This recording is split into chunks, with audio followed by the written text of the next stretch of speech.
In this video, we are going to discuss about the nerve root of ulnar nerve. Ulnar nerve arises from C8 and T1. In brachial plexus and axilla, it gives no branches. In upper arm, it gives supplies to elbow joint.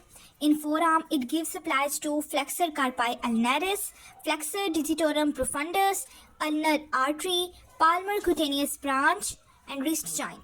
And in hand, it gives supplies to various branches. The first is skin of medial side of dorsum of hand and medial 1.5 finger, and these branches are namely as: first is for muscles of hypothenar eminence, second is adductor pollicis, third one is third and fourth lumbricals, fourth is introitiae,